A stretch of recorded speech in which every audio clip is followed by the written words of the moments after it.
Dober dan, lepo pozdravljeni na že 13. alumniteki, ki ta tokrat poteka v okviru festivala Hrane za možgane. Preden začnemo, zares, bi vas samo spomnila, da pogovor snemamo v audio, v video obliki in se pač tudi prenaša, predvsem ga pa snemamo, ker bo objavljen kot podcast in si ga lahko tudi kasneje poslušate. Najverjetneje boste videli tudi tamle fotografa, ki bo dokumentiral dogajanje. Če ne želite biti na fotografiji, mu mogoče tole zdaj nakažete s tem, da dvignete roko, da bo vedel. Ne, vsi ste okej. Vi nažalost nimate izbire. Tako da ja, kot sem rekla, pozdravljeni na alumniteki. Alumniteke sicer potekajo v sklopu aktivnosti mreže kluba alumnov. Vsakič gostujemo na drugi fakulteti oziroma Akademiji Univerze v Ljubljani, tokrat pa smo na festivalu Hrane za možgane. Torej, če ste alumni Univerze v Ljubljani, vabljeni, da se včlanite v svoj klub alumnov in boste tudi v prihodnje obveščeni o alumnitekah in o podobnih dogodkih, ki jih pripravljamo. Vsi ostali pa vabljeni, da nam sledite na družbenih omrežjih. Zdaj pa lahko začnemo in predajam besedo naši moderatorki Anji Sovorov. Hvala lepa. Dober večer tudi v mojem imenu, v imenu našega omizja. Dobrodošli torej na alumniteki, ciklu pogovorov z alumni Univerze v Ljubljani, za alumne Univerze v Ljubljani in seveda tudi za vse druge željne spremljanja aktualnih tem. Lep pozdrav tudi vsem, ki nas poslušate prek podcasta. Nocoj bomo razpravljali o temeljnih paradoksih in izzivih, ki se skrivajo za pojmom trajnostnih prehranskih sistemov. Statistika namreč kaže, da tretjina vse proizvedene hrane konča kot odpadek, medtem ko se milijoni ljudi po svetu še vedno soočajo z lakoto. No in ta paradoks postavlja nekako pod vprašanje našo sposobnost ustvarjanja trajnostnih prehranskih sistemov, ki bi zadovoljili potrebe sedanjih generacij, ne da bi ogrozili s tem možnosti seveda prihodnjih generacij.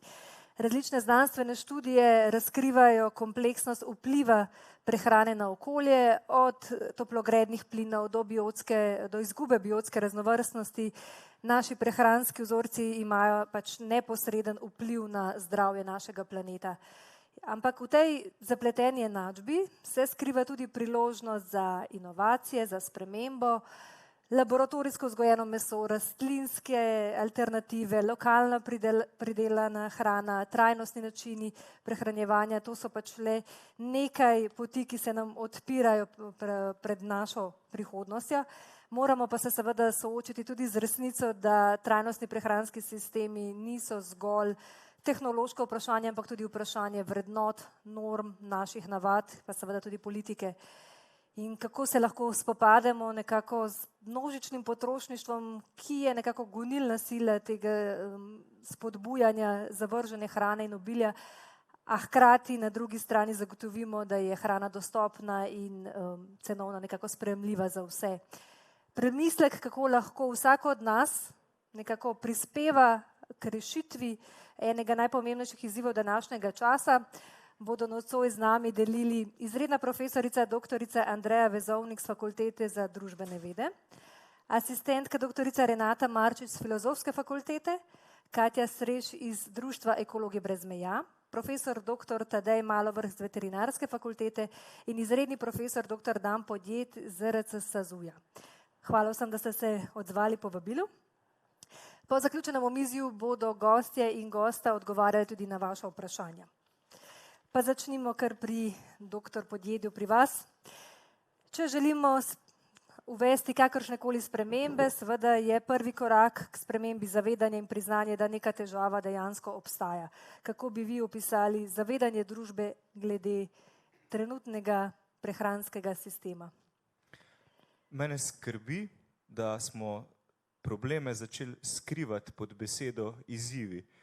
Mislim, da bi bilo prav, da rečemo problemom, s katerimi se srečujemo, to, kar dejansko so. In podobno je z drugimi besedami, ki jih uporabljamo v zvezi z trajnostnim razvojem. Že trajnostni razvoj je ena taka besedna zveza, ki je izgubila pomen. In uporabljamo jo skoraj 40 let in v tem času je res trajnostni razvoj žal zvodenel. Pač uporabljamo ga kot neko floskulo in itak mislim, da je bil že od začetka oksimoron. Kaj zdaj to je? Trajnostni ali razvoj? Ne vem, če so kdaj ljudje to dejansko ponotranili. Iščemo nove izraze, kot so odrast, recimo, sonaravnost in podobno. Ampak kot sem že povedal dopoldne v neki podobni debati, jaz mislim, da bi bilo mogoče najbolje Slovenijo in Slovence spodbujati, naj živimo bolj zmerno. Mislim, da je to neka beseda, ki pove veliko in nam je blizu. Pa smo pozabili na njo, no, ko govorimo o trajnostnem načinu življenja. Zelo hitro razumemo, kaj je, da živiš zmerno, se prehranjuješ zmerno, piješ zmerno, doma kupuješ zmerno, si opremiš stanovanje zmerno in na ta način bi imeli bistveno manj odpadkov, živeli bi bolje. Mi recimo, vsaj trudim se živeti zmerno, nekaterih stvari v življenju smo se znebili, recimo avtomobila, in zato živimo bolje. Redko kdo to ve, ne? Zakaj bolje? Zato, ker prihranimo precej, ker prihranimo nekaj pritiska planetu zaradi izpustov, pa še tam nimaš tistega avta pred blokom, ki ga moraš ves čas gledati, takrat, ko pada toča. Ko pada toča, se nič več ne sekiram. Tako da podobno je s hladilnikom, ne? Če ga zmerno napolniš, potem ga tudi zmerno izprazniš. In če bi se navadili živeti malo bolj zmerno, jaz mislim, da bi se marsikaj spremenilo. Besede niso nepomembne. Hkrati pa moramo sočasno vplivati na dvoje. Na razvoj novih tehnoloških rešitev in infrastrukture in hkrati delati spremembe v glavah. Sam sem se ukvarjal tako z raziskavami prometa, kot z raziskavami odpadkov in v bistvu sta odgovora podobna. Na cestah ne moremo narediti sprememb samo v glavah, rabimo infrastrukturo, zato da se recimo vozimo s kolesom. Podobno je s smetmi ali pa s prehrano. Ne, če nimamo na voljo tistega, kar bi si želeli, si lahko še tako želimo, ne vem, živeti bolj zmerno, kupovati manj. Pa če imaš vse pakirano po 10, kako ne kupuješ manj? In trgovin, kjer bi lahko kupoval, ne vem, na rinfuzo, da si vzameš toliko, kot potrebuješ, pa je zelo malo, ne? Tako da, ko bodo na voljo infrastrukturne rešitve, se bodo zgodile tudi spremembe v glavah. Infrastrukturne rešitve pa bodo nastale, ko se bodo zgodile spremembe v glavah.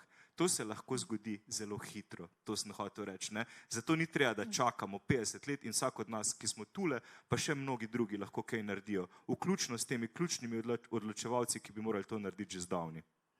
Je to nek tak začaran krog, ampak vseeno obstajajo pa tudi neke statistike, ali si to zdaj zatiskamo oči, ali si nekako prizadevamo k temu trajnostnemu, zelenemu, kakršnemu koli opisu prehranskega sistema.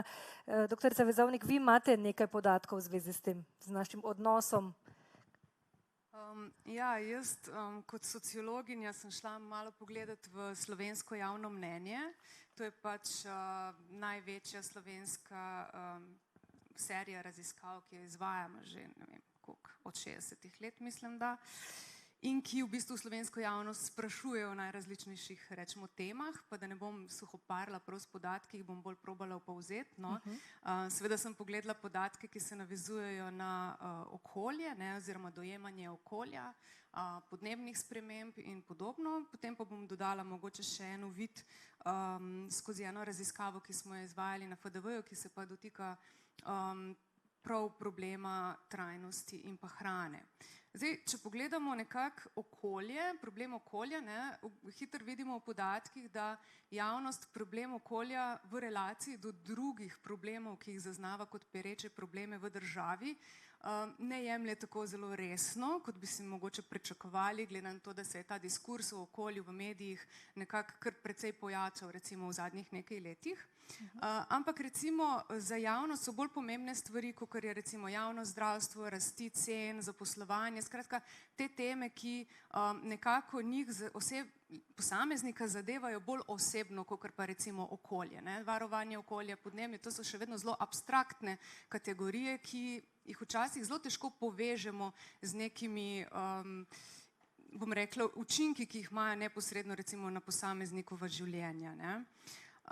Po drugi strani pa podatki tudi kažejo, da okolje je pomembno. Ne? Se pravi, ko vprašamo respondente samo o tem, kako vidijo, če je okolje pomembno, če so pripravljeni recimo se odpovedati mogoče nekim privilegijem, ne, ki jih imajo, zato da bi obvarovali okolje in tako naprej, ali pa celo plačati recimo več za mogoče neke obnovljive energetske vire v relaciji do teh, ki jih uporabljamo zdaj, ne, so deklarativno pripravljeni, recimo, ne, potrošniki, državljani, anketiranci v tej raziskavi, ne, so rekli, da bi bili pripravljeni recimo se odreči nekim tem privilegijem, zato da bi recimo ohranjali okolje. Po drugi strani pa spet zanimivo, ne, ko jih pa vprašamo, kaj je recimo krivo za podnebne spremembe, ne, recimo večina jih misli, ali pa več jih misli, da so za to krivi v bistvu neki neantropogeni dejavniki v primerjavi z recimo antropogenimi. Ne? Torej, da se podnebne spremembe dogajajo kar same od sebe v naravi, kar je do neke mere sicer res, ne? Ampak te antropogeni dejavniki seveda niso zanemarljivi. Ne? Mogoče še ta uvid, ne, v podatke, ko jih vprašamo, ko so respondenti vprašali, kdo so te največji krivci za recimo podnebne spremembe ali pa za okoljsko degradacijo, ne, vidijo kot enega pomembnih recimo krivcev kmetijstvo. Tukaj navaja recimo prakse, kakor so gensko spremenjeni organizmi, ne, potem recimo uporaba pesticidov, umetnih gnojil in podobne stvari, za katere pač javno mnenje meni, da v bistvu slabo vplivajo na okolje ali pa na podnebje. Ne.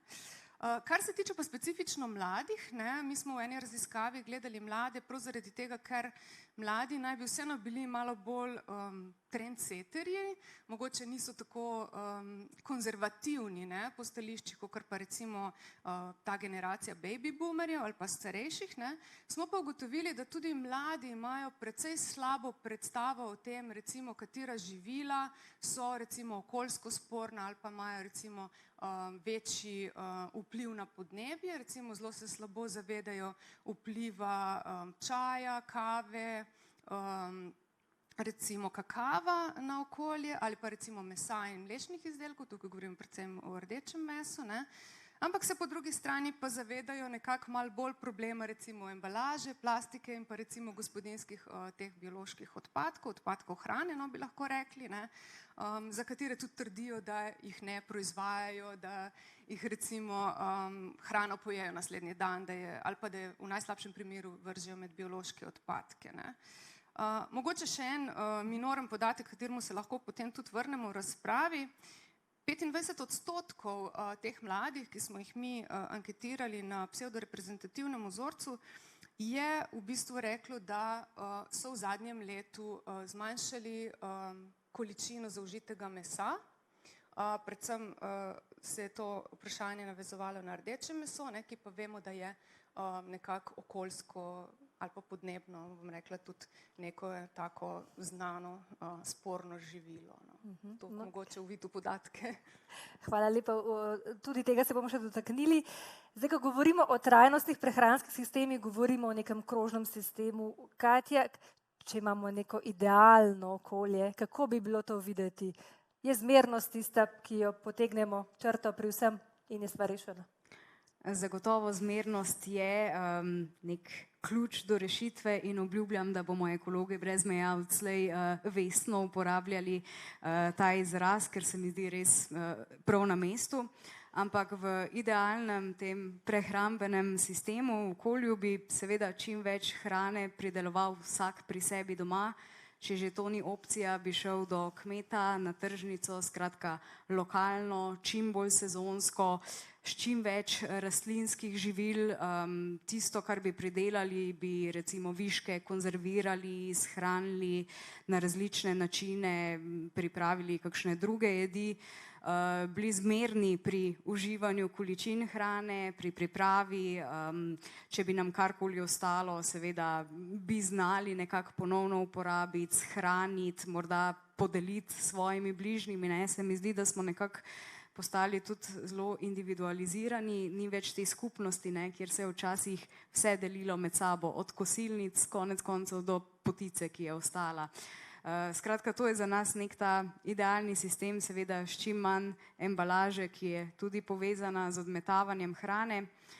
Ampak dejstvo je, da živimo v času, v katerem živimo in moramo predvsem čim več teh dobrih praks, ki so jih v bistvu poznali naši starši, samo prilagoditi temu sodobnemu času.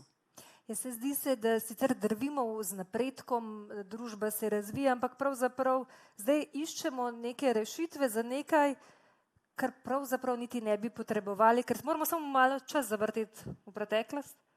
Zagotovo in v bistvu to je podobno pri vseh vrstah odpadkov. No. Odpadkov prej ni bilo tako rekoč, ne. Bili so biološki odpadki, so se razgradili, zdaj pa smo v poplavi nekih materialov, izdelkov, postajamo v bistvu družba za enkratno uporabo, ne samo pri plastiki, to opažamo tudi pri slabi kakovosti tekstila, pri elektronski opremi. Skratka, vse nekako gre v smer kupi, uporabi, zavrzi in to je res skrajno narobe. Da se ne splača niti popravljati, niti... Tako. Tako je. Ja, osnova ekonomije je odnos med ponudbo in povpraševanjem in zdaj, kdo na koga vpliva in kako. Je industrija hrane tista, ki v bistvu narekuje naše prehranske vzorce, ali smo mi potrošniki tisti, ki mogoče celo na nezavedni ravni nekako ohranjamo ali pa celo zahtevamo obstoječi prehranski sistem, doktorica Marčič? Ja, industrija nam bo ponujala tisto, kar bo za njo najbolj profitabilno. To pa pomeni procesirana hrana, kjer je največ teh.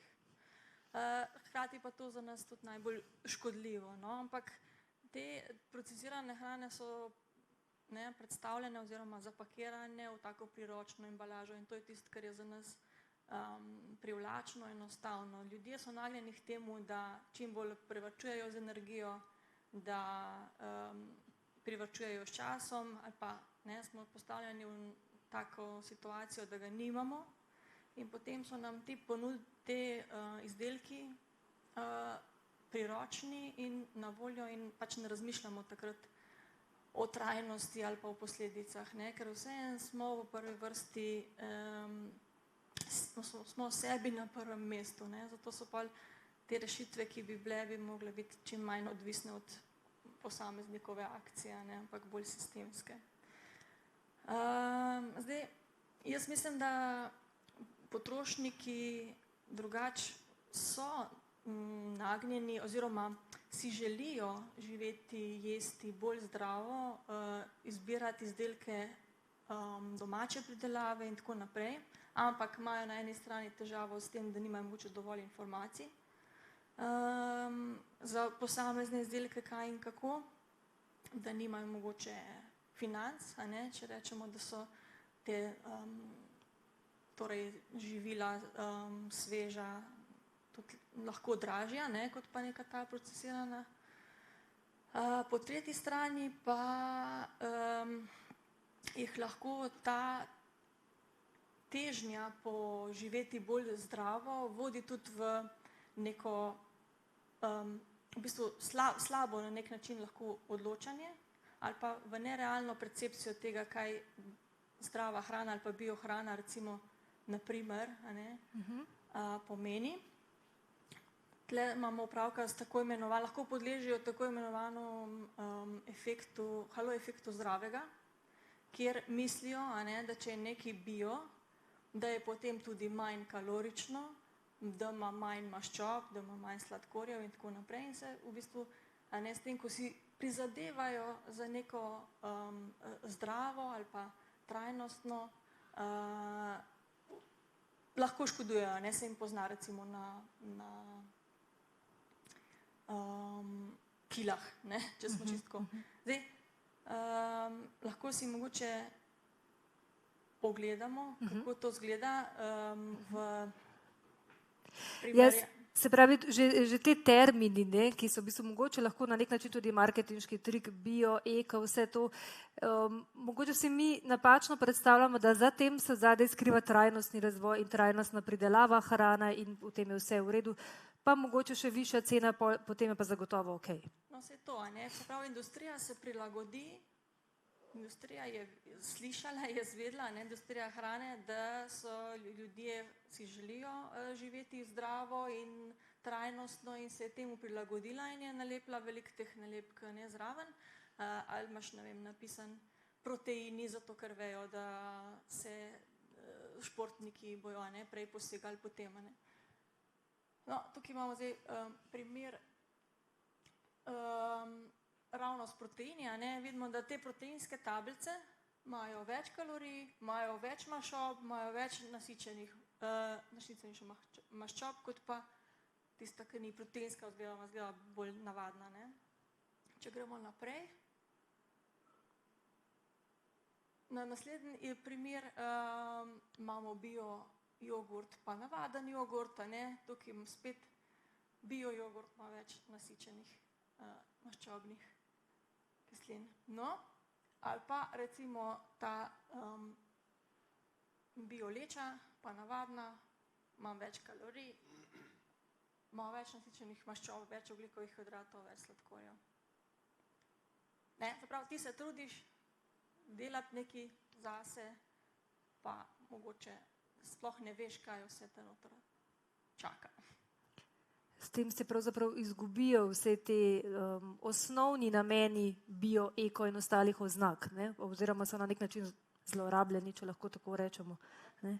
Kdo je zdaj pravzaprav ta pravi trendsetter, ker teh držljajev imamo ogromno okrog sebe, veliko jih je takih, ki na nezaveden način pravzaprav vplivajo na nas. Kdo zdaj kreira to željo potem in kako pravzaprav mi to sprejemamo? Zagotovo smo pač mediji in različni oglaševalski pristopi tudi majčkeno krivi za to, ne? Ja, zdaj jaz bi rekla, da je slika zelo, da je treba malo bolj celostno pogledati. Jaz nikoli ne bi rekla, da je za neko prehransko izbiro kriv samo marketing, ali pa da so krivi samo mediji, ali pa da, ne vem, je kriv samo potrošnik. Mislim, da je ta veriga, mislim, da je ta cel sistem prehrane toliko zelo kompleksen, da v bistvu skoraj vsak akter v tem sistemu nekaj pridoda k temu, da mi nekaj jemo na tak ali drugačen način, ali pa da jemamo hrano na tak ali drugačen način. In jaz tukaj ne bi zanemarila, ok, smo omenili recimo industrijo, ne? Industrija se prilagaja lahko določenim trendom, lahko je pa tudi trendsetter. Ne? V bistvu po drugi strani pa je treba po moje poudariti tudi vlogo politike. Ne, politik. Ne. Tukaj imamo nacionalne politike, ampak še bolj pomembno recimo v našem kontekstu so te supranacionalne politike. Ne. Kako se oblikujejo prehranske politike v Sloveniji je odvisno od tega, kaj se dogaja na evropski ravni. Tukaj imamo relativno malo manevrskega prostora. Ne. Seveda imamo lahko neke svoje, rečemo, ukrepe, direktive in tako naprej, ne, ali pa imamo nekaj malega manevrskega prostora, ampak ne, diktira pa v bistvu evropska politika. Ne. V Evropi imamo enotni trg, ne, tukaj zares. Ne. Tako da v bistvu ta zakonodajni, bom rekla, pa ta nek regulatorni okvir je nekaj, kar absolutno moramo poleg industrije vzeti v obzir, poleg medijev. Ne. Seveda potrošniki bodo rekli, kaj na vas najbolj vpliva, če jih boste vprašali, in tudi mi smo jih v raziskavi vprašali, kaj se vam zdi, da najbolj vpliva, rečemo tako, ne, na splošno, na vaše prehranske izbire, bodo rekli, ja, mediji, pa oglaševanje, pa marketing, ne, ampak v resnici so to samo neki mediatorji, v bistvu zares lahko tudi politik, ne. Tako da je treba razmišljati na tej širši sistemski ravni, ne. Je pa tudi res, ne, da marsikatera prehranska izbira je habitualna, je stvar navade in je treba tudi pogledati, ne, kako se te navade umeščajo v neko širši kulturno-družbeni kontekst, v katerega smo mi pravzaprav socializirani kot potrošniki. Ne. To, da smo mi navajeni jesti kosilo, ki je sestavljeno, zdaj karikiram, iz mesa, krompirja in solate, ne, to je nekaj, kar smo se mi kulturno naučili, kar smo prevzeli. Ne. Seveda ima tudi povezavo s tem, da je to convenient, ne, rečejo Angleži, ne, torej, da je to nekaj priročnega, nekaj, kar je enostavno narediti, kar je dostopno, tudi mogoče cenovno dostopno, ne, kar se hitro pripravi, ampak v resnici, ne, se marsikaj drugega tudi lahko hitro pripravi, ne, pa bi lahko pač tudi drugače jedli. Ne. Gre za to, da pač vse nekako socialno-psihološke raziskave, ki so bile narejene, no, poudarjajo, da je na potrošniško izbiro res velik vpliv ima v bistvu ta naša navada, pa tudi navada, ne samo navada, kaj jemo, ampak tudi navajenost na neke okuse, na neke kombinacije okusov in tako naprej. In mi prehranske vzorce prevzemamo večinoma od naših staršev, ko se pa od te starševske volje osvobodimo, ne, se preselimo v svoje gospodinstvo, se pa lahko začnejo v bistvu zares tudi neke spremembe dostikrat, no, tako, na kratko. Če ker mikrofon podate doktorju Malovrhu. Zdaj, govorili smo malo o tem začaranem krogu, pa če ga vseeno presekamo in ga postavimo nekako na časovnico in gremo mogoče na začetek, ne, pri pridelavo hrane. Omenili ste tudi superpolitike in zato nekako gremo ves čas v tej smeri toplogredni plini in živinoreja je kot nekako zelo tam, bomo rekli, v navednicah glavni krivec v kmetijstvu. Po ocenah medvladnega panela namreč za podnebne spremembe prehranski sistem povzroči med 21 in 37% skupnih izpustov toplogrednih plinov. Večino teh emisij naj bi predstavljala živila bogata z beljakovinami. Rastlinski viri naj bi puščali manjši ogljični odtis kot živalski. Pa me zdaj zanima, kaj je v resnici na tem, doktor Malovrh, ali lahko primerjamo recimo te prehranjevalne prakse v tej luči trajnosti? Zadeva je izredno zanimiva. Najprej povem, da zelo težko je postaviti eno tako študijo, kjer bi natančno opredelili, kakšen je delež teh toplogrednih plinov ali ne. Zdaj, vprašajmo se, kdo je začel govoriti, pa zakaj je nekdo začel govoriti, kakšen vpliv na izpust toplogrednih plinov ima živinoreja. Po drugi strani smo pa tudi ljudje, živa bitja, ki izrigavamo in imamo vetrove, tem pa noben ne govori. Torej, po moji oceni je eno tako, bi rekel, pašništvo, sonaravna pridelava mesa, kar, bom rekel, ugodna in najbolj naravna zadeva. Če pa pogledamo tisto intenzivno rejo, bodi si piščančjega mesa, bodi si prašičjega mesa in pa tudi recimo v tistih hlevih, kjer je zelo koncentrirano, tam pa nastane čist ekološki problem v tem smislu, da na enem mestu dobimo ogromno enih odpadnih snovi, ki jih je treba tako ali drugače v ta krog, v kroženje snovi, v ekosistemu nekako razporediti. Po drugi strani se pa treba zavedati, da ko pridelujemo bodi si krmo in na drugi strani pridelujemo hrano za človeka, rastlinskega izvora, moramo velike površine spremeniti v monokulture. Ena njiva, ki jo vidite, ki je recimo 40-50 hektarov velika njiva, če ste potovali po Slavoniji recimo, morate vedeti, da zato, da vam nek pridelek zraste v količini, ki je ekonomsko upravičljiva, potrebuje ogromno, prej sem slišal, umetna gnojila. Umetnih gnojil ni, to so mineralna gnojila. Se pravi, moramo porabiti ogromno mineralnih gnojil. Mineralna gnojila, da jih vi pripravite, da jih vi sploh imate, zahtevajo velik ogljični odtis. Veliko energije rabimo. In tisto polje, zamislite se ga, mora dobiti dovolj hranilnih snovi, če hočete, da bo na površino dovolj pridelka, da bo ekonomsko upravičljivo. Ker danes je hrana tržno blago in če se splača, delaš, če se ne splača, zgubo na noben delu. Torej imamo mineralna gnojila na eni strani, po drugi strani pa zato, da vi tako polje, da dobite nek proizvod, morate narediti monokulturo. Kaj je monokultura? Že to monokultura pomeni, da ubijate vse ostale rastline, vse ostale plevele, ki so nezaželjeni. Potem imate celo vrsto enih malih živalic, ki bi v naravnem okolju na tistem področju živeli, v tem ekosistemu. Vi spremenite tudi v tem smislu ekosistem. Potem tudi mikrofloro zemlje spremenite izredno. Torej, to je zelo grob poseg. In zdaj se vrnemo nazaj na eno živinorejo. Govorim pašniški sistem. Tam pa živali živijo najbolj podobno tisti naravni svoji obliki.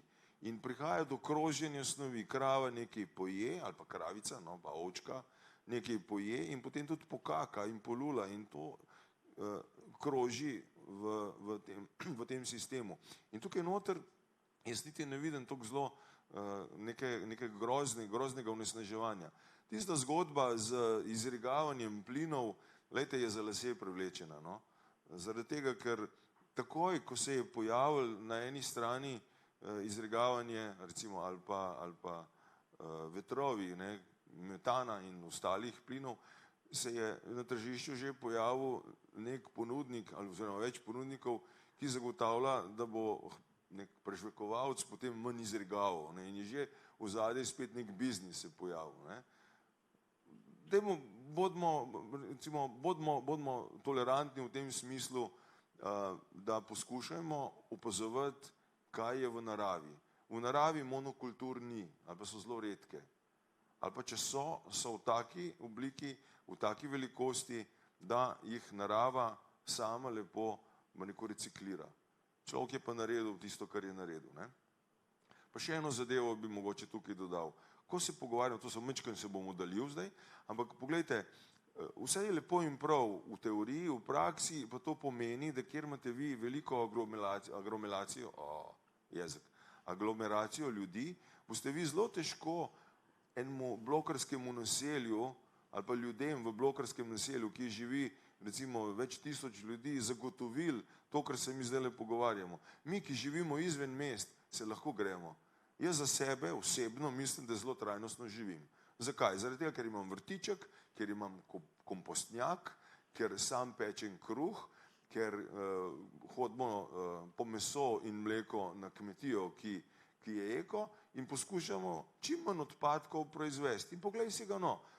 Potem pa pride ena dobra reklama za nek sok in potem moji otroci bi radi ti sok imeli, kar naenkrat se pojavi ogromno ene embalaže in me zelo jezi. Prej, ko smo kuhali čaje, ker nabiram tudi zeli in imamo domače čaje, ni tega produkta. In kar naenkrat, ko imamo tam na policah nekaj, ko nek marketing nekaj pokaže, neko zanimivo zadevo, se spomnite nedolgo nazaj tiste pijače energetske, ki je bil nekaj iz Amerike, ki se je uvažala, kakšen bum je nastala ta pijača.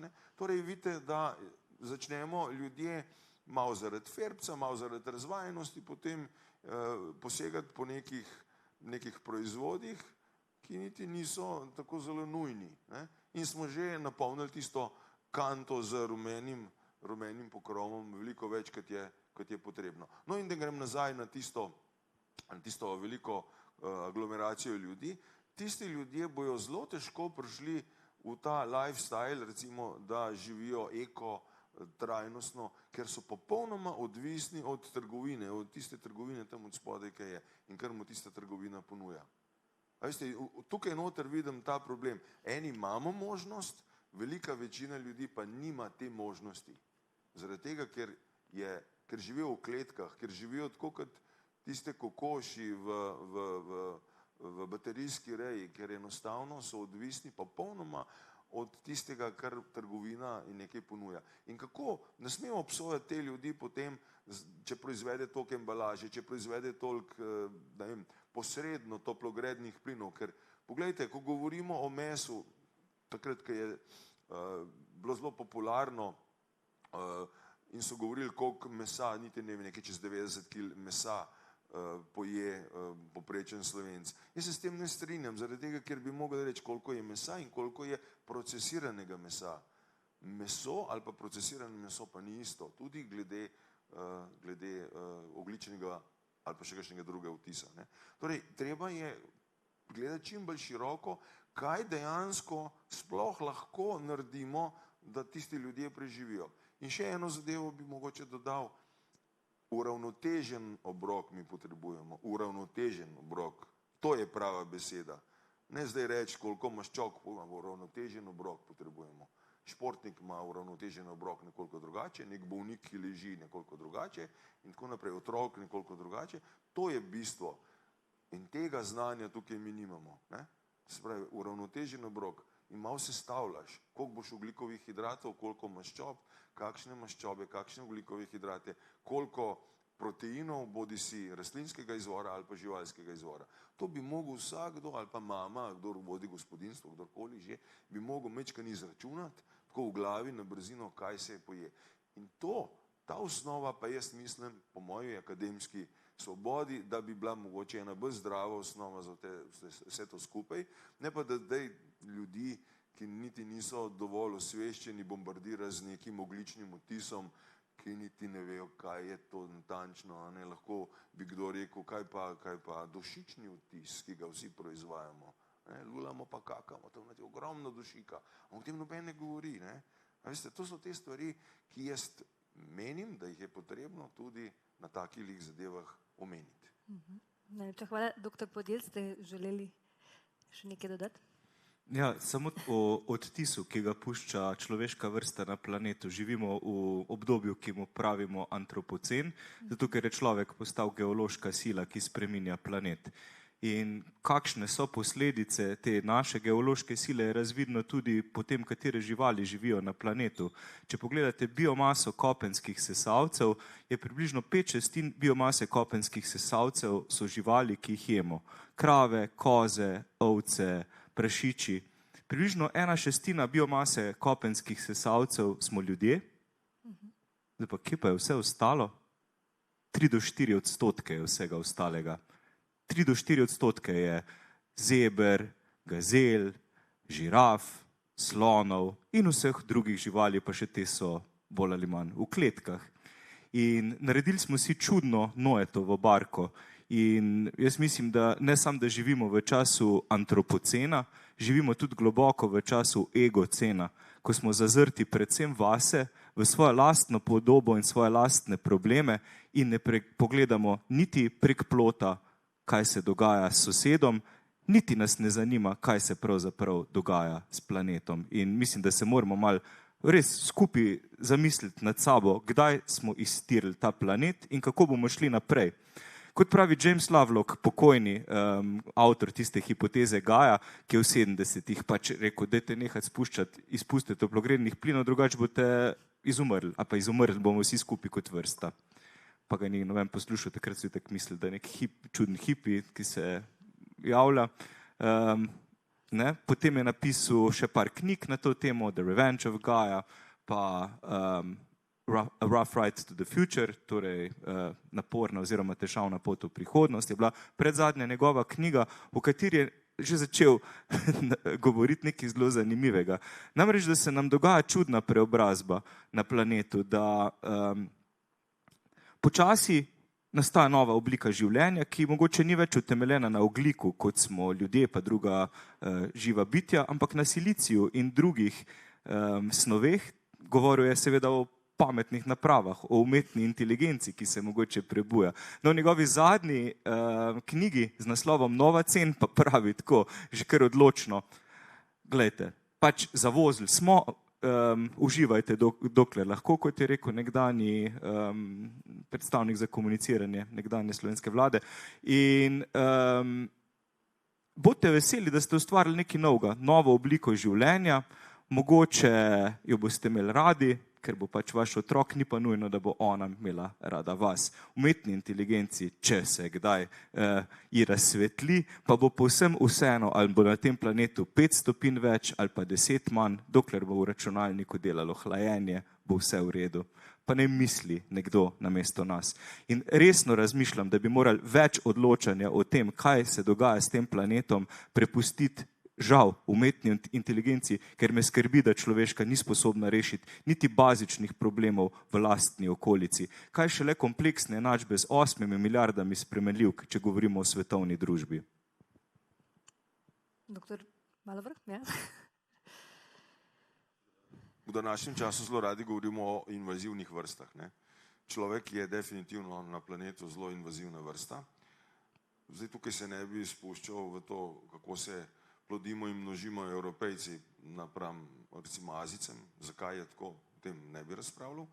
Ampak, ko smo govorili o biomasi, nek fizik, nekje sem zasledil, pa sem iskal, pa nisem najdel po internetu, umetne inteligence pa nisem vprašal, je izračunal, da če bi smuti naredil iz vse biomase, ker jo je rastlinske in živalske, da bi napolnil komaj da Mehiški zaliv. Tako samo za en občutek, koliko je zdaj te biomase. Zdaj, če to res, jaz se bojim, da smo nekje na tej strani, ne? Zdaj, če to res, potem smo hudičevo agresivni, ne, da na cel planet vplivamo tako, kot vplivamo. Ne. Zdaj pa, živali je res veliko. Poglejmo samo Nizozemsko, ne, pa poglejmo živinorejo. Tam je več živali, več glav živali, kot je ljudi. Ampak to se potem distribuira po Evropi. Ali pa Danska, recimo, ima zelo razvito prašičerejo. Ne. Vi morate vedeti, da kdor je meso, da je najverjetneje, a pa z veliko verjetnostjo jedel ne slovensko meso, ampak je jedel meso, ki je od nekje uvoženo. Ne. Tudi to je recimo ena taka boleča zadeva. Zakaj ne bi vsaka država stremela k temu, da bi imeli čim več te lastne proizvodne hrane, bodi si rastlinske, bodi si živalske. S tem bi pa mogoče tudi lažje s to našo idejo trajnosti prišli v javnost. Ne. Ker ene dežele, kot je Nizozemska, kjer je veliko ravnine, kjer se da razmeroma dosti tudi žitaric pridelati, kar kliče potem, ne, da, ali pa ki ima veliko pašnikov, kar kliče potem, da bomo služili, ali pa da bo v državnem, nacionalnem gospodarstvu velik del proizvodne hrane napram eni alpski deželi, recimo, kjer te možnosti nimaš. Ne. Ampak vseeno bi bilo mogoče razmišljati tudi o tem, no, da poskušamo razpravo ali pa ta marketing vse splošni peljati tudi v tem, da je samooskrba čim večja. No, če še malo ostanemo pri tej ponudbi povpraševanje, ta razvoj alternativnih nadomestkov mesa, kot ste že prej omenili, je sočasno nekako zacvetel z ideologijo, da nekako krivimo živinorejo v kmetijstvu zaradi teh toplogrednih plinov. In ta razcvet je pravzaprav tudi kar nekaj uspešnih slovenskih zgodb imamo z razvojem teh nadomestkov. Že dolgo časa je tudi v svetu se nekako razvija ta ideja o laboratorijsko vzgojenem mesu. Nedavno smo tudi v Sloveniji dobili obrat, ki naj bi iz izvornih živalskih celic v laboratoriju vzgajal meso. Ampak je ta promocija vsega tega resnično skrb za okolje ali je tukaj spet kaj drugega v ozadju? Kako vi vidite, doktorica Vezovnik, to? Tudi vi ste raziskovali odnos mladih, ne, do mesa, do živali, do sočutja, do teh nadomestkov. Mogoče jaz zdajle samo glede tega laboratorijskega dela. Okay. Namreč pri mojem delu se ukvarjam z celično kulturo. Tako da mogoče kaj kar zelo dobro poznam, koliko energije porabiš, da ti eno celično kulturo, kar ni nič drugega, ne, ta meso iz laboratorija je nič drugega kot celična kultura. In kakor sem tukaj cel in širok, vam povem, to nikoli ne bo kila takega proizvoda, ne bo nikoli cenejša kot kila naravnega mesa, to vam garantiram. Pa kmalu, ko bo to v širšo uporabo prišlo, se bo izkazalo, da ima veliko večji ogljični odtis. Pa se lahko pogovarjamo kasneje, da vam bo razložil, kaj vse potrebujemo, da mi nekaj gramov teh celic pridobimo. Ne. In ne nazadnje tisto, kar bo ta izdelek, ki je za mene, za moje pojme, za moje znanje, je že nekaj procesiranega. To ni naravno. Ne. Ampak ne bi več zdaj o tem razpravljal, tako da predajam se. Ja, jaz sem se v bistvu že kar nekaj časa ukvarjam v bistvu z raziskovanjem te nastajajoče industrije, bom rekla, ki se ukvarja z tako, bom rekla, širše mesnimi analogi. Ne. Torej pač tukaj gre z razvoju več smeri. Eno je že prej omenjeno razvoj tega tako imenovanega celičnega mesa, drugo so rastlinski mesni analogi, potem še neki drugi poskusi so bili, pa mogoče ne bi šla zdaj v podrobnosti. Ja, kot si rekla prej, nekako ta industrija začela malo bolj dobivati nek finančni zagon, bom rekla, pa nek zagon na splošno. Nekje v tistem času, ko so Združeni narodi objavili poročilo Livestock's Long Shadow. Ne. Zdaj ne vem, če to zares sovpada, kot vzročno-posledična zadeva, ampak v tem poročilu je pač nekako glavno sporočilo bilo, da masovna živinoreja, ne, torej ima neke zelo pomembne, bom rekla, vplive na okolje in podnebje. Ta industrija nekako poleg tega, da skuša razviti neke potrošniku všečne alternative mesu, to pomeni, da cilja na razvoj izdelkov, ki so senzorično podobni mesu, ne, to se pravi po videzu, okusu, strukturi in tako naprej, in ki naj bi tudi odigrali v jedilnikih nekako enako vlogo, kakor jo ima konvencionalno meso, torej z vidika teh mikro-makrohranil in podobnega, so v bistvu nekako torej začeli so s temi, bom rekla, rastlinskimi analogi, ne, to so predvsem ameriška podjetja, ki so začela v Silicon Valleyju, kasneje, rečemo, ne vem, nekih 15 let nazaj, ne, se je pa začel pač malo bolj pospešen tudi razvoj tega celičnega mesa.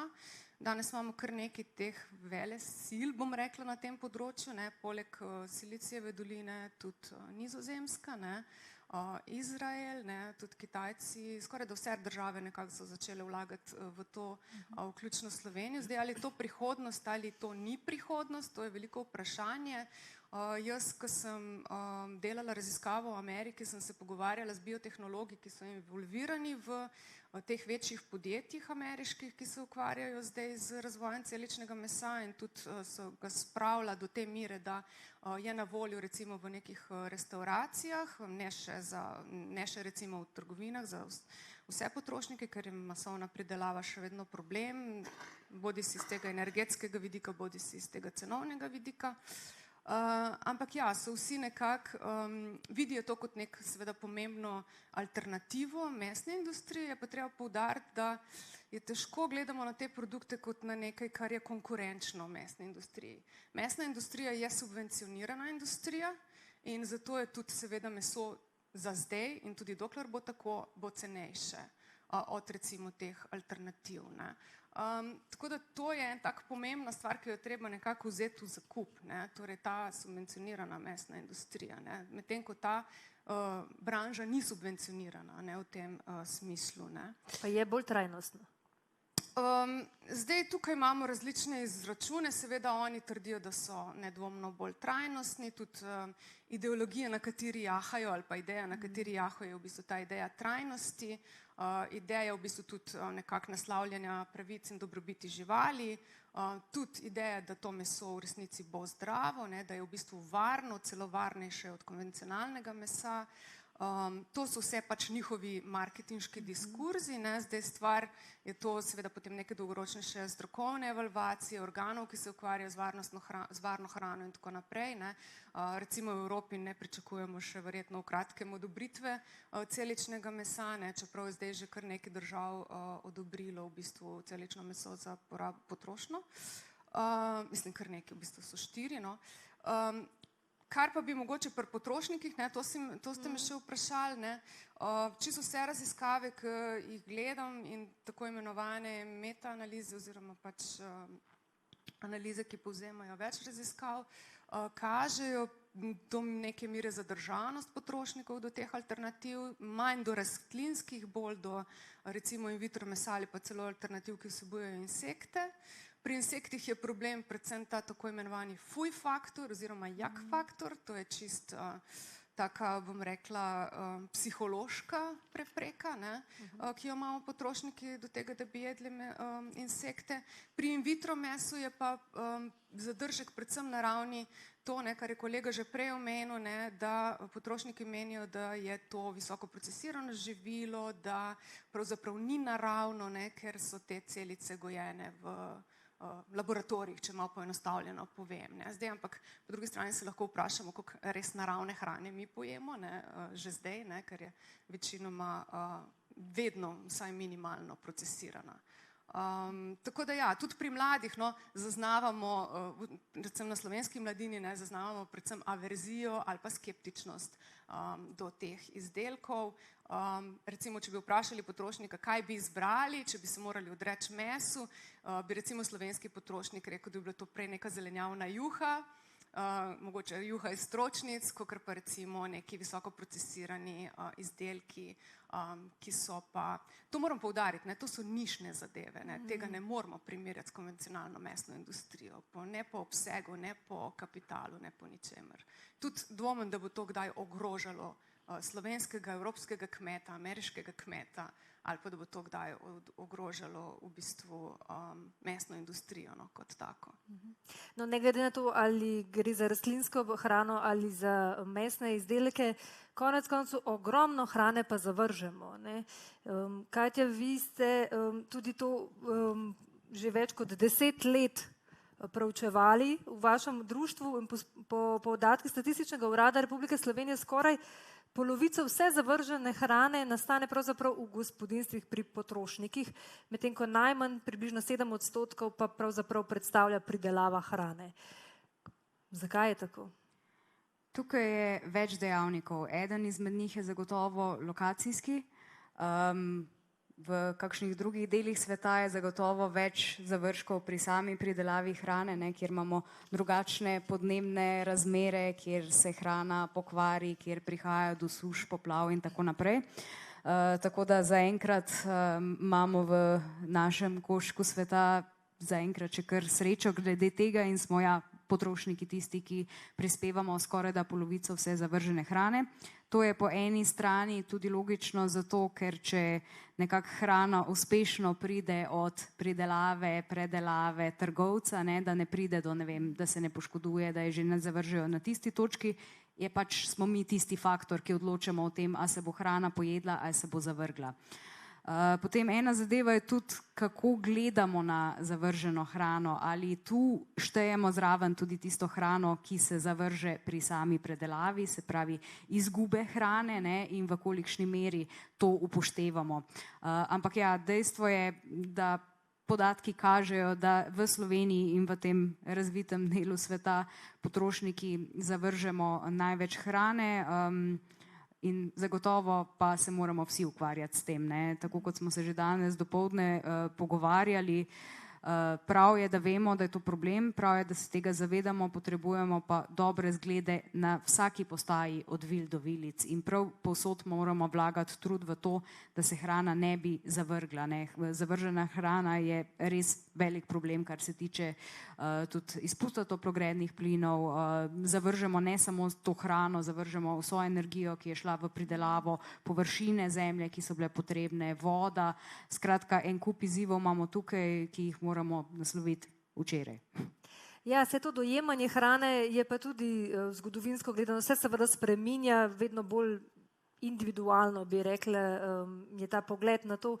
Mogoče je nekoč hrana predstavljala le pač vir preživetja, danes pa pravzaprav ima več oznak. Lahko je tudi nek statusni simbol, lahko je izraz zdravja ali pa našega časa, ko smo prej slišali prostora, koliko našega delovanja. Kaj zdaj definira naš izbor, ali naš izbor hrane ali hrana nas, doktorica Marčič? Vsekakor veliko bolj kot pa prej uporabljamo hrano za izražanje samega sebe, svojih prepričanj, svoje identitete, ampak še vedno se mi pa zdi, da je večina od nas bolj pod vplivom, tako kot smo prej rekli, teh navad, kultur, kako smo vzgojeni, kakšne običaje imamo. In v tem v smislu se ohranjajo te stare tradicije, ni novih stvari. Recimo mi še vedno, kadar gremo komu na obisk, prinesemo sladkarije, piškote, vino, take nezdrave stvari. In zdaj v stilu te zavržene hrane, kadar je proslava, kam imamo cel kup hrane, ne najbolj zdrave mogoče tudi, ki na koncu spet ostane. To so neke take navade, ki v njih niti ne razmišljamo, mogoče da bi bilo fajn, da se jih spremeni, da niso najbolj pametne pa koristne ne za naše zdravje, ne za okolje. Pa pravzaprav, doktor Podjed, imamo pa vsi ta koncept, hrano vržemo stran, ne glede na to, kje smo, čeprav smo prej rekli, da so mogoče te odstotki malce drugačni. Vi ste ravno to raziskovali v nevidnih odpadkih, ali kako bi rekli? Življenje nevidnih odpadkov. Ja. Oziroma nevidno življenje odpadkov, pardon, tako je bil naslov projekta, ali pa življenje nevidnih odpadkov. Pa lahko sam še nekaj dodam v zvezi s tem fuj faktorjem. Meni se zdi to izjemno zanimivo, kaj se nam gnusi, ker tudi tisto, kar se nam gnusi, potem vržemo stran. Ne vem, na Islandiji smo bili enkrat lani, pa smo jedli z otroki tega gnilega morskega psa, mislim, da je tako potem še namočen v urin, da res fino smrdi, ampak to je tam specialiteta. In ja, seveda je kulturno pogojeno, okus je kulturno pogojen in privzgojen. Pri fuj faktorju mi je pa zanimivo še to, da tisto, kar se našim kamenodobnim prednikom ni gnusilo in pa jim je bilo okusno, zdaj zavračamo prav te črve, žuželke in podobno. Ampak raziskave kažejo, da so pač v paleolitiku, ko so imeli dejansko paleo dieto, ne pa neko današnjo inačico paleo diete, jedli bistveno bolj bogato hrano z več različnimi proteini in so zato tudi živeli dlje, kot si mislimo. In živeli so bistveno boljše življenje, zanimivo, kot pa v času pospešitve poljedelstva. V bistvu nam je poljedelstvo tudi na področju zdravja naredilo ogromno škode ljudem. Se nas je zato tudi več na planetu, seveda, ker smo lahko planet bolj izkoristili, ne? Tako da namnožili smo se, ampak ne vem, če smo naredili prehod iz kvantitete v kvaliteto, ampak kvečemo obratno. Tudi zanimivo je, da kot je pisal Marshall Salins v knjigi Ekonomika kamene dobe, da so naši kamenodobni predniki, mislimo, koliko so imeli bogo življenje, ne, delali so 3 do 5 ur dnevno. Kaj pa danes? Mislim, redko kdo dela 3 do 5 ur dnevno, pa če delaš 3 do 5 ur dnevno, res težko preživiš.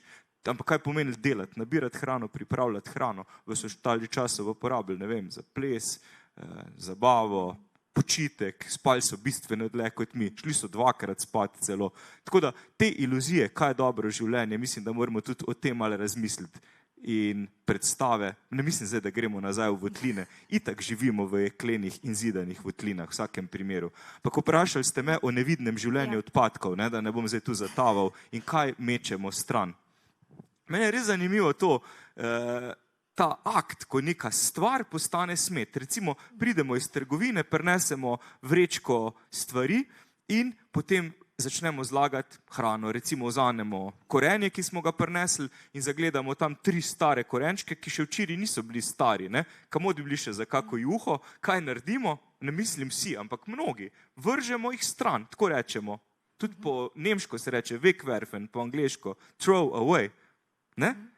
Ampak dejansko jih ne vržemo stran, mislim, redko kdo jih tako prav vrže kam, ampak jih položimo ponavadi v odpadke, v koš za odpadke, ki je nekje v kuhinji, ponavadi pod kuhinjskim koritom. In v tistem trenutku, to je neka magija v tem, ne?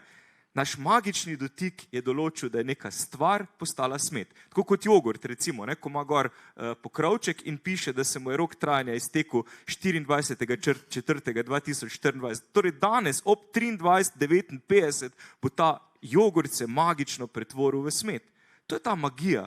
Ne? Zato tudi nastaja vse več odpadkov, ker tega jogurta ne bomo več niti povohali, niti poskusili. Gre direktno stran, vržemo ga v smeti. In zato je kup odpadkov tudi vse večji, zaradi te naše magije. Tako da se mogoče lahko nehamo malo tako magično obnašati. Ampak naša raziskava, ki smo jo delali v različnih krajih, v Ljubljani, v Trstu, Zagrebu, Dubaju, Oslu in Gracu, je pokazala, da ljudje mečejo stran različne stvari.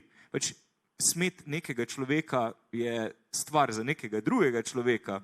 In kot je rekel Thomas Hilland Eriksen, antropolog, pokaži mi, koliko vržeš stran in povedal ti bom, kdo si. Pokaži mi, koliko odpadkov proizvedeš in povedal ti bom, v kakšni družbi živiš. Tudi ta kup odpadkov, ki ga družbe puščajo za sabo, ni enak. In živimo v eni najbolj z tega vidika netrajnostnih družb. Naš kup odpadkov je med tistimi, ki so večji na svetu. In zanimivo, spomnim se, da sem bil na Nizozemskem pred 4-5 leti v bojda najbolj trajnostni stavbi v Evropi ali celo na svetu Mislim, res pač zanimiva, velika rastlina in vse to. Sem se razmišljal, kaj pa ne vem, kakšna kočura, ki je v kakem zakotnem delu sveta. Mogoče tista bistveno bolj trajnostna. Ker neko predstavo imamo, da ustvarjamo neke trajnostne prostore in procese, pa mogoče ni čisto tako.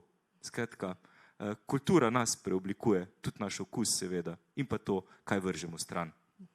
Doktor Malovrh, kdaj torej hrana postane odpadek? Je to zdaj tista magičen dotik, magična številka označena? Seveda tudi v sklopu te varne hrane, ne? To, kar eno alergijo dobim na to, kdaj hrana postane neuporabna ali pa odpadek, ker vidim, kako so ljudje neizobraženi glede tega. Pa poglejmo, vsak v sebe se tukaj zazre. Prej je bil korenček omenjen, pa jogurt. Jaz sem enkrat skoraj skregal se s sodelavcem, ki jogurt do datuma je, potem pa ne naprej. Če bi pa jogurt slučajno pred datumom imel kolonijo plesni gor, kaj boš pojedel to plesen? Druga stvar je, vzamete neko zelenjavo, pa mečken uveni, pa že ni vizualno tako privlačna, pa že gledamo, kako jo bomo vrgali, ali pa jo bolj olupimo, kot je potrebno. Ok, tudi če zavržemo hrano, pokažemo, da nimamo nobenega spoštovanja do hrane, ampak če bi to hrano kompostirali in potem kompost, ki nastane, ga dali nekam v naravo, recimo temu, da smo nekako upravičili, tako pogojno upravičili. Najhujše pa je, če se ta hrana dejansko zavrže in se ne kompostira in se uporablja za vse drugo, ali pa da izgubi ta čut ali pa spoštovanje do hrane. Če bi živimo v potrošniški družbi, živimo v izobilju.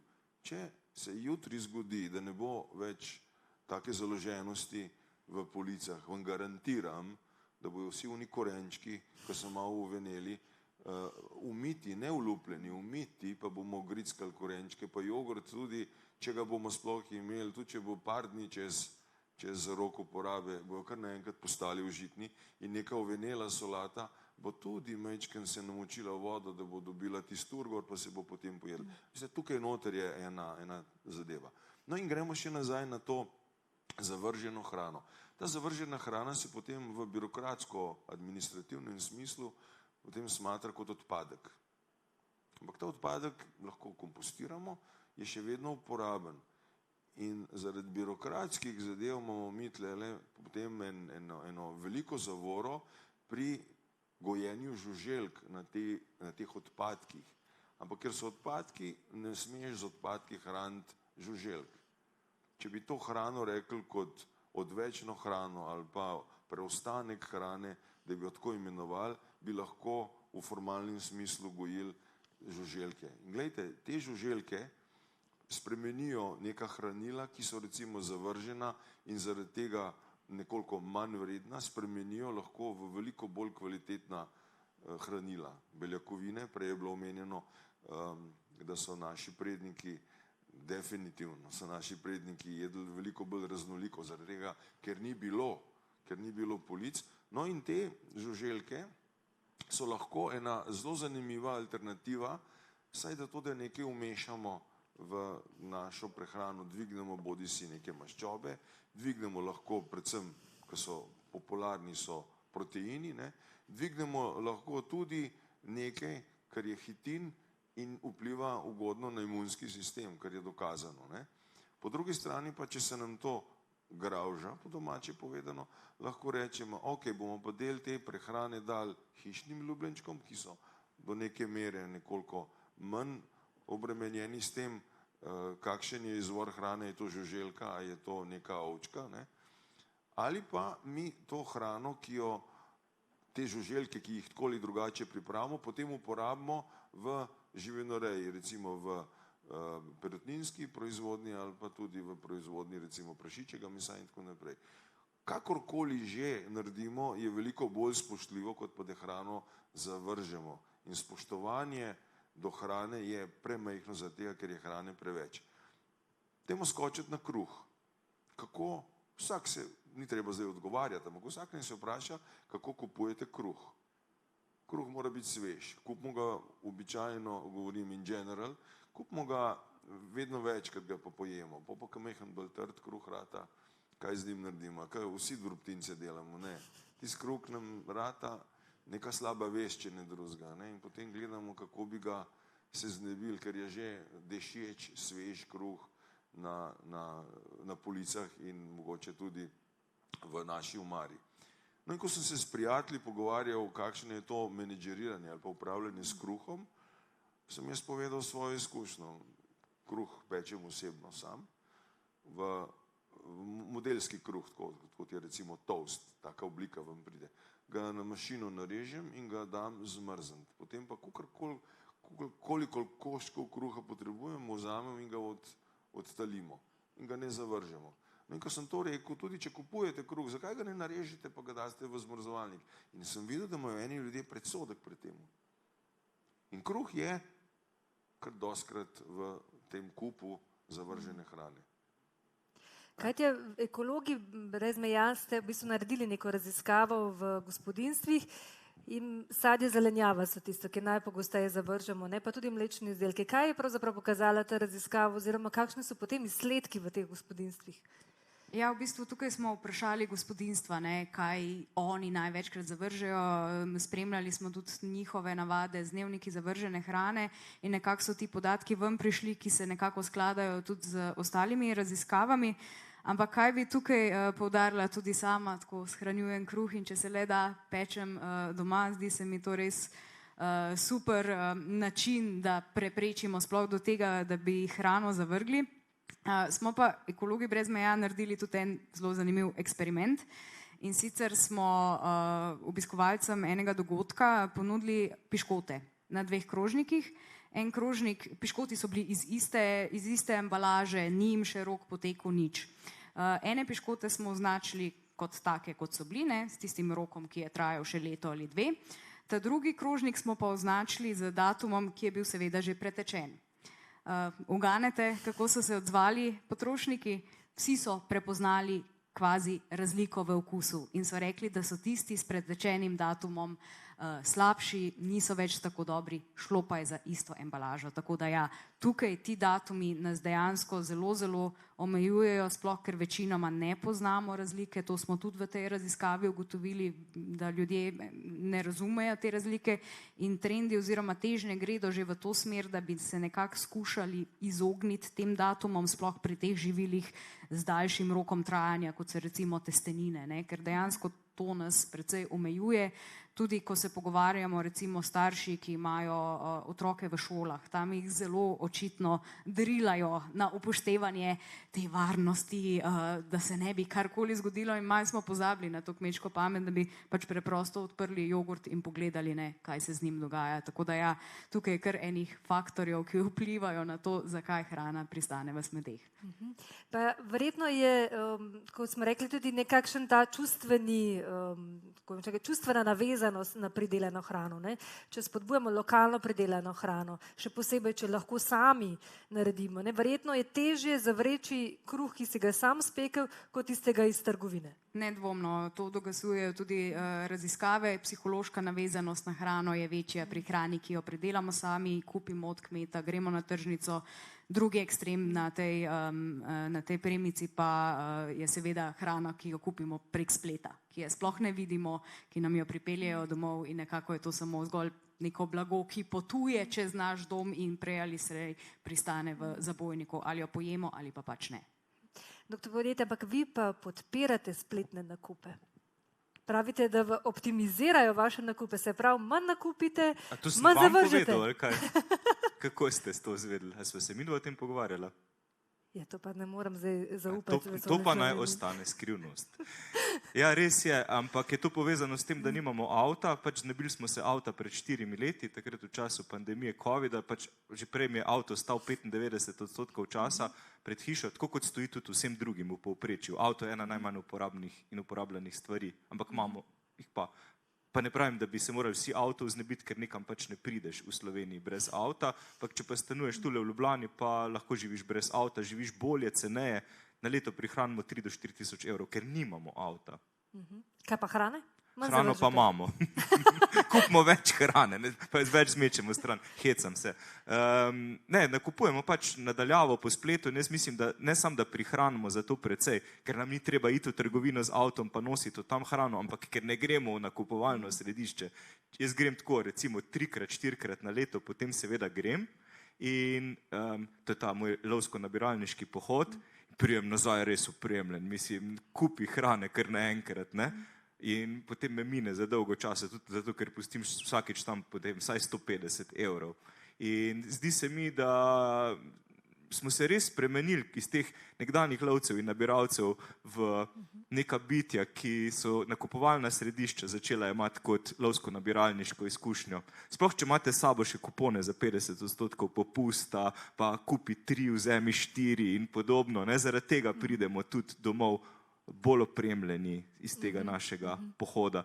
In ja, mislim, priporočam, no, ne bom zdaj delal reklamo za katero trgovino oziroma kje kupujemo, pa v vsakem primeru priporočam nakupe nadaljavo, tudi zaradi tega psihološkega učinka, ker imamo tam, prihranimo si ogromno časa, zato ker ni treba nabirati hrane na novo, ne, ker večinoma itak kupiš isto, klikneš isto, mogoče dodaš še par stvari, pa odzameš par stvari, ki jih ne rabiš.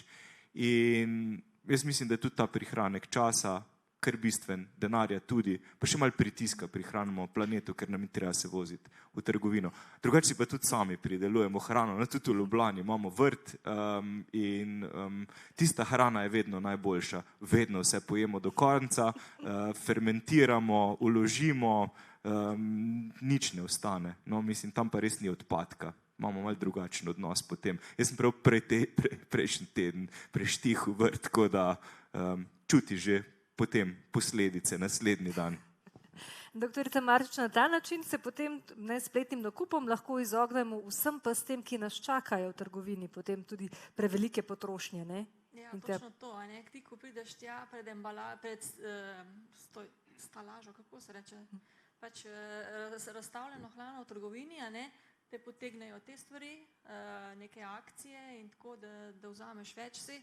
Če je to hrana, ki jo potrebuješ in lahko stoji, ne, da ni sveža, ok, ni problema, ampak problem so te stvari, ki jih ne potrebujemo, ne, ko smo na začetku rekli, od raznih sladkarij, prigrizkov in tudi razne vrste nekih pripravkov, ne, ki mogoče jih drugače ne bi potrebovali, ko potem stojimo, nas pa hit potegne, ker so tudi ti izdelki tako postavljeni, da nam prej padejo v oči, na sredini, v višini oči, pri blagajni in tako naprej. Ne? Tako da je vse tako pripravljeno, da bomo čim več kupili tudi teh nepotrebnih stvari. Ja, ves čas opozarjamo, oziroma različne akcije so že z leti, ne? Kupujmo lokalno, kupujmo sezonsko, pa še zmeraj, tudi če recimo upoštevamo ta navodila, so še zmeraj veliko zavržene hrane. Ekologi brez meja ste celo tehtali, koliko hrane se zavrže v javnih zavodih. Kaj ste odkrili in kakšne so bili potem v bistvu njihova pričakovanja oziroma ukrepi, ki so jih sprejeli? Ja, redno tehtanje izvajamo pri naših partnerjih na področju turizma, restauracije, hoteli. Ukvarjali smo se pa tudi z bolnišnicami in domovi za starejše, kjer smo videli, koliko hrane se zavrže, zakaj se zavrže. Skratka, to, ko potenciramo, ne, v nekem domačem gospodinjstvu, se nam zdi, se eno jabolko, en korenček, ne, se to pa ni nič, ne, ampak problem je, ko to privedemo v te večje sisteme, v javne ustanove, kjer je seveda več uporabnikov in tam se tega kar precej zavrže. Faktorji so različni, rešitve so različne, od tega, da uporabljamo manjše krožnike, od tega, da se uporabljajo napisi, ki sporočajo, postrezi si, pridi večkrat po hrano, ne zavrzi. do tega, da recimo v domovih za starejše se je to izkazalo kot zelo učinkovito. Za 2,4-krat manj hrane se zavrže, če je hrana razdeljena neposredno pred uporabnikom iz razdelilnih posod. Se pravi, da ne dobijo že na pladnju porcionirano, ker seveda, kot smo ugotavljali, v bistvu prehrana doma je nekaj drugega, prehrana za športnika je nekaj drugega, bolnišnična hrana sploh spet čist eno posebno vesolje, ne? In tukaj hrana je dejansko zdravilo in to moramo gledati še toliko širše. Tako da ja, zanimive zgodbe, zanimive ukrepi, ampak predvsem, kar je pomembno, se mi zdi, da res spremljamo, kaj se dogaja, naredimo kakšne meritve, tehtanja, ugotovimo, kje imamo probleme in potem se s temi problemi tudi aktivno ukvarjamo. No, tik pred zaključkom bomo še malo, tako bomo rekli, sprovocirali. Doktor Podjed, kakšne podgane smo? Svinjske podgane smo. Boste povedali vi, kakšna podgana ste? Dal vam eno karto, pa si jo boste sami izbrali. No, mogoče še malo opisa, zakaj pravzaprav gre, kaj bomo zdaj s temi kartami počeli in kakšen je njihov namen.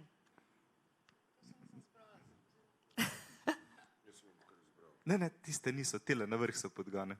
Ta? Evo. To je umazana igra, tako smo poimenovali to igro s kartami, ki je namenjena temu, da čim bolj zasvinjamo mesto. To je cilj. Podgane se zberejo, so gangsterska tolpa in njim všeč ta ideja ljubljanskega župana, mesto brez odpadkov. Želijo si več smeti, ker pač mesto brez odpadkov pomeni uničevanje njihovih naravnih habitatov. Tako malo za hec smo naredili to igro. Ne? Tudi zato, ker smo ugotovili, da ljudem že rahlo presedajo igre, ki so namenjene vzgoji, recikliranju, v kateri košek gre, katera smet. In ko smo se pogovarjali z ljudmi, smo rekli, pa dajmo narediti res nevzgojno igro. Totalno nevzgojno. Bodimo res svinjski, kar se da, ampak za mizo. Takrat, ko igramo to igro. Ne? Tako je nastala umazana igra. Razmišljali smo takrat tudi o prevodu v angleščino, tudi hoteli smo rezervirati domeno dirtygame.com, ampak tam to ni ta igra, tam na tisti domeni, sam da vam povem, ne? Tam so neke druge igre za odrasle, nima veze s to igro. In te podgane, ki igrajo med sabo, gre za sodelovalno igro, pa potem delajo različne umazane akcije. Cilj je, da naredimo tak kup odpadkov, da se ga vidi iz vesolja. In zdaj bomo naredili skupaj eno umazano akcijo, pa bom kar vas prosil, če potegnete eno karto. Ok. Kar preberite, kaj bomo naredili skupaj. Smetarji in smetišča, ukradli smo eno izmed tistih odvoznih vozil. Ok, to je kar v redu, 3 točke. Zdaj pa še tebe prosil, od 1 do 5 so tele svinjske akcije. Kaj pa je ta? Posneli smo kratek... Sodi v kategorijo lažne vesti in medij. Tako. Posneli smo kratek dokumentarec, ki meščane nagovarja k nakupu najnovejšega modela avtomobila na 2 leti. Ok, pa še eno recimo. Zdaj pa še vam dal eno, da si izberete. 3 točke. Po noči smo prevrtali vodovod v soseski, Okay. da bo še odplavila vse. In imamo še druge akcije, recimo, ne vem, pustimo hladilnike odprte, da se vsa hrana pokvari v trgovinah po noči, polulamo se v bazen za proizvodnjo piva, da potem vržejo vso proizvodnjo stran. Ali pa taka res svinjska akcija je, da kupite zaročenki zlat prstan ali pa zaročencu. Zakaj? Zato, ker s vsakim zlatim prstanom nastane kup odpadkov na drugem delu sveta, ki jih niti ne vidimo. In to je bilo sporočilo te igre. Torej, gre spet za neko podzavestno psihološko igro, ki seveda njen namen je kontraučinek. Ne? Zato je to umazana psihološka igra dejansko. Ja, seveda, in da se začnemo o smeteh pogovarjati, da jih razkrijemo, da pokažemo ta kup odpadkov, da opozorimo nanj. Mimo grede, ne vem, če ste vedeli, kup odpadkov je naš največji spomenik na svetu. To je smetišče Fresh Kills ob New Yorku, ki je veliko tako približno 2x2 kilometra, visoko pa približno 300 metrov. To je dejansko edini objekt, ki se ga res vidi iz vesolja. Na katerega pa nismo ponosni, ne? Upam, da ne. Mislim, ne vem, je pa naš spomenik, ne? Je pa spomenik, res je. No, ampak ravno vzbujanje slabe vesti načeloma ni ravno prava smer za doseganje nekih sprememb. Kako bi pa lahko še s kakšnimi drugimi pozitivnimi motivacijami, z nekimi zelenimi dregljaji, če lahko tako rečem, uspeli preusmeriti to našo barko? Pa predlagam, da kar vsi nek zaključek tega omizja na ta način sklenemo. Ja, zanimivo, da si omenila ravno te zelene dregljaje, ki se, ne vem, zdaj se je ta v bistvu izraz nekako razširil. Sicer, kakor vem, izhaja bolj iz socialnega marketinga, gre v bistvu za nudging, torej potiskanje potrošnika v neko izbiro z nekimi, rečemo po domače povedano, triki, kakor si prej ti, Katja, omenila, manjši krožniki, psihološko pač pomeni bolj poln krožnik, verjetno. Skratka, rekla bi, da mogoče ne gre vseh upov polagati v te dregljaje, ker to je samo ena izmed strategij, ki lahko po raziskavah ima relativno kratke učinke, sploh če ni podprta z nekimi sistemskimi spremembami. Torej, ključno je to, da mi v bistvu vedenjske spremembe v smislu bolj trajnostnega načina prehranjevanja dosegamo na način, da delujemo na mikro, mezo in makro nivoju. To pomeni, da vpletamo vse akterje, ki na teh nivojih delujejo, da nekako sinergično ustvarjajo okolje, kjer je možno, da se potrošnik v bistvu sploh odloči za neko bolj trajnostno ali pa trajnostno in zdravo prehranjevanje. Torej, nekdo, ki nima finančnih zmožnosti, ki nima dostopa, ki mora delati 12 ur na dan itd., si ne more privoščiti marsikaterega izmed teh privilegijev, ki so bili danes tukaj omenjeni. Živeti brez avta, imeti svoj vrtiček itd., peči svoj kruh in tako naprej. Tega se je potrebno zavedati. Torej, sistemsko je treba narediti okolje, ki bo potem posamezniku ali pa družbenim skupinam omogočilo, da lahko živijo nek svoj, rečemo, trajnostni, bolj trajnostni način. Sama akcija v to smer, same kampanje kot singularne ne bodo. Informiranost, tudi to ne bo pripeljalo do tega, da se bo zgodila vedenjska sprememba. To je ključno. Dr. Malavrh? Ko jemo dobro hrano, se nam v možganih sproščajo eni posebni procesi, endorfini, in nam to nudi ugodje kot kakšne druge dejavnosti. Velikrat je hrana potem tudi mašilo ravno v tej smeri, da se zadovoljuješ na nek način, kljub temu, da telo tega ali pa toliko hrane ne rabi in se prenažiramo. Torej, gremo k osveščenosti. Osveščenosti, kaj je uravnotežen obrok, to je zelo pomembno. Tega je premalo.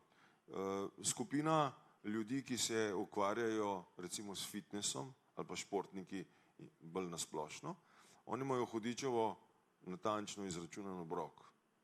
Zaradi tega, da ne bo imel maščobe pod kožo in ne bo takega izgleda, pri športnikih v njih aktivnih pa zaradi tega, da bo pri neki masi imel največjo telesno zmogljivost. Potem pa pri tej osveščenosti lahko gremo naprej. Nikoli ne kupujte lačni.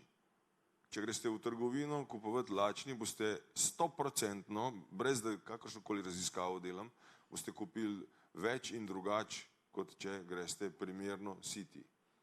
Naslednji korak je lahko tudi to, da na hladilnik ali pa na neko omaro pišete, kaj manjka.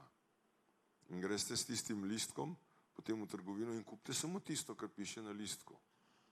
Jaz imam eno manijo, da v teh trgovinah, kjer kupujemo, gledam malo, kaj imajo oni pred mano gor in imam skozi občutek, da sem drugačen, zaradi tega, ker ne kupujem nepotrebnih stvari, čipse, razne te prigrizke in tako naprej. Glejte, to je popolnoma brezvezna zadeva, iz prehranskega vidika popolnoma nepotrebna, ogljični odtis zelo velik, embalažo ti naredi in tako naprej. Potem naslednja črtica, naslednja alineja pri tem je, da se moramo toliko pomujati, če imamo le možnost, da imamo nek vrtiček, da nekje sami pridelujemo hrano. Danes je bilo že povedano, da tista hrana, ki jo sam pridelaš, ima drugo spoštovanje kot tista, ki jo kupiš. Marsikje sem že videl, ko imajo lep vrtiček, ampak nimajo lepo trato, nimajo pa vrtička, ker se jim ne da delati. Tisti vrtiček, veste, tudi kar nekaj časa vzame in nekaj športanja, ne, da ga lepo urediš. Torej, tudi to je eno od tistega vodila, ne, ki bi lahko mogoče šli v smeri k zmanjševanju zavržene hrane. Pa to bi mogli vse seveda začeti v vrtcih. Poglejte, prometna varnost se je začela v vrtcih in potem smo naredili kar en velik korak pri penjanju, zaradi tega, ker tam indoktriniraš otroke, da je treba varnosti pas imeti. Potem v vrtcih se začenja z ločevanjem odpadkov. Ampak noben ne govori, kako bi pa zmanjševali odpadke. Ampak poglejte, v vrtcih lahko mi marsikaj naredimo. In če bi imeli tudi neko izobraževanje, neko usposabljanje teh naših malčkov, kaj je zdrava prehrana, kako se znebimo odvečne hrane oziroma kako ne pridelamo ali pa ne kupimo odvečne hrane, bi bil mogoče tudi v prihodnosti en tak korak, ki bi mogoče v sami družbi naredili nekaj pozitivnega naprej. Ne? No in še en spomin na moje otroštvo. Ravno tako smo imeli vse takrat v eni drugi državi, samo je bilo veliko več embalaže steklene.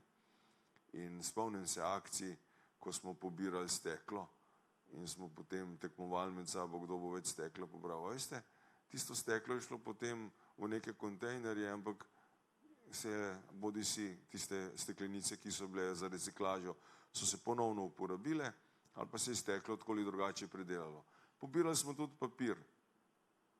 In ta miselnost bi lahko danes igrala večjo vlogo. Vsi govorimo o tej plastiki, da jo je preveč, ampak ali je kdo kdaj poskušal ustaviti industrijo plastike, to pa ne.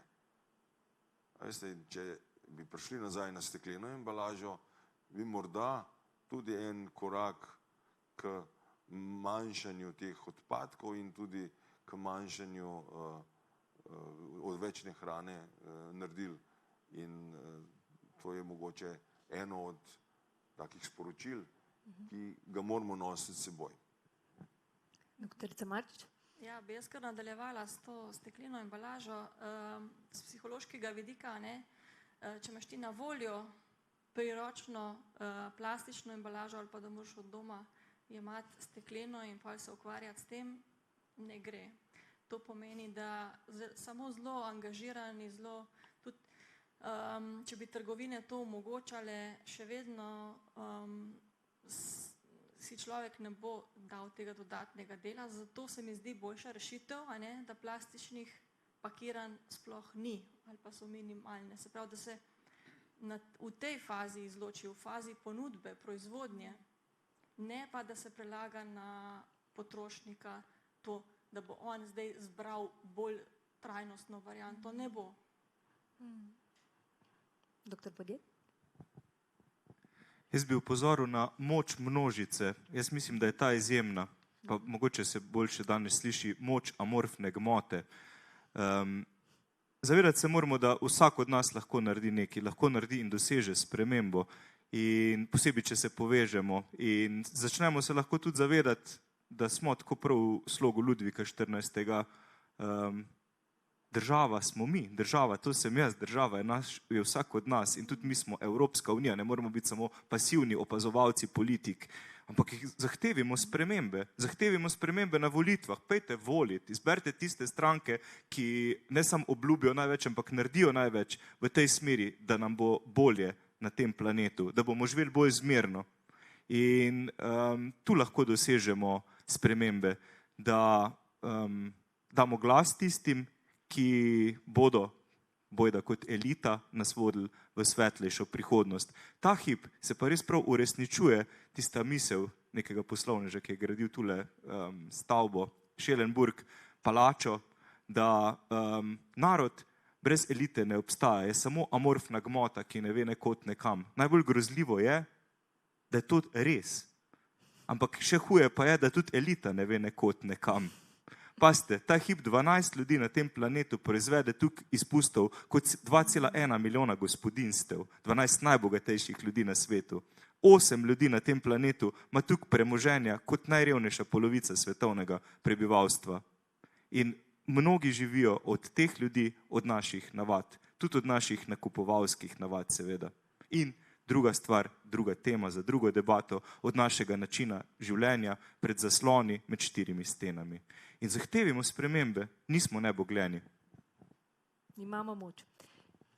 Nedvomno imamo moč in tukaj bi dodala, se strinjam seveda z vsemi predhodniki, naj nas pa teh 12 ali 8 najbogatejših in najpotratnejših nekako ne privede do tega, da rečemo, saj potem vse brez veze, jaz pa ne rabim nič. Ne? Tako da dejansko vsi lahko naredimo marsikaj, če se povežemo in res pritisnemo na to, pa morda uspemo vplivati tudi na teh 12, da se malce drugače začnemo vsi skupaj obnašati. Vsekakor si ne moramo zatiskati oči, ne? Ker je treba vseeno pa sprejeti neke odgovornosti, ne moramo prelagati vse na ostale, na druge. Najlepša hvala za nocojšnjo omizje, za vaše zanimive poglede, premisleke. Mislim, da smo odprli ogromno nekih istočnic in še bi lahko nadaljevali pozno v noč. Je pa res, da moramo si sprijazniti, moramo si naliti čistega vina. Vsak naš grižljaj pušča posledice na našem planetu, kako trajne, je odvisno pa predvsem tega za grižljaj, česa se odločimo in seveda tudi kaj z njim naredimo. Ne? Najlepša hvala.